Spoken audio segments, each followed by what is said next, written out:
سلام علیکم و رحمت الله و برکات دوستان و عزیزان و تماشابینان شبکه یوتیوبی حق. امیدوارم که همه کس خوب و صحت و سربلند باشید. و طول یک دو روز است که در شبکه اینترنتی همه ما و شما میبینیم واکنش ها اویدی یک رئیس یک خواهینای ملت خواهرای ما و شما چکار کردن برمدن در زمستان خنکی پیشواز به لباسی تابستانه گرفتم و من همچون یک شهروند جمهوری تاجیکستان واکنش میکنم و این کارا را محکوم میکنم. اصلا این کار در سنت تاجیکی ما نیست و نباید و یک توده اوباش ظالم بگیم که خودکامه چکار کردن اومدن بالای ملت همین جشن همین پیشوازگیری را همچون یک سنت کردن، مثل که رحمانوف در سفرهای قبلی میبینیم با دختران با شعرخوانی سرودخوانی. بگیم که این هم یک چشیده است، یک عنعنه شده است و دیگر رئیس کلاچه ها و بگیم همو سکچه های رحمانوف هم باشن و چکا میکنن در یک لنتبوری یا که یک بگیم که چی لنتبوری باشه یا که یکون کاری که گویا آبادی کردن به قول خودشو چکا میکنن با آنها را تنتنه پیشواز میگیرن. و ما اصلا مهاجری که هستیم در کشورهای خارجی در همین کشورها ما نمیبینیم که یکون کس کارخانه های از این جوسه ساز میکنن، دام های بلند ساز میکنن. تا حاضر ما یکون کس ندیدیم که مثال برایم چکا کنن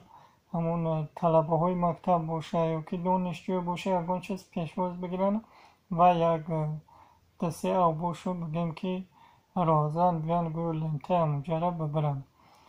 و همین کار گفتنی هستم که این کار من قطعا یک شهروند جمهوری تاجیکستان قطعا من این کار محکوم میکنم و در آینده نگذاریم که مثال همین ها یک تو دعواش خواهرها و بگیم همون دادرها و کسی که نباشه مثال به همین چکا کن در همین کاراشو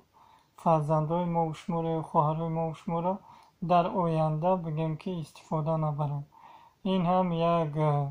کاری اصلا بگیریم که بعضی واکنش ها شید از حکومت رحمانوف که گویا که هیچ کار نکرده بودن یا که یکون آنها از پیش خود رفته بودن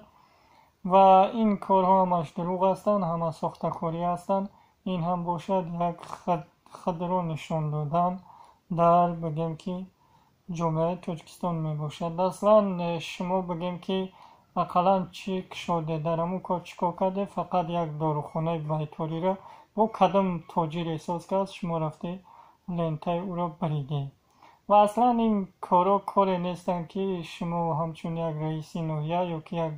راهبر نوحیه بگیم که برای همین کارا بکنه. خیلی مرحمت یک نفری که اپتک شده است یا که بیتوالخانه شده است داروخانه شده است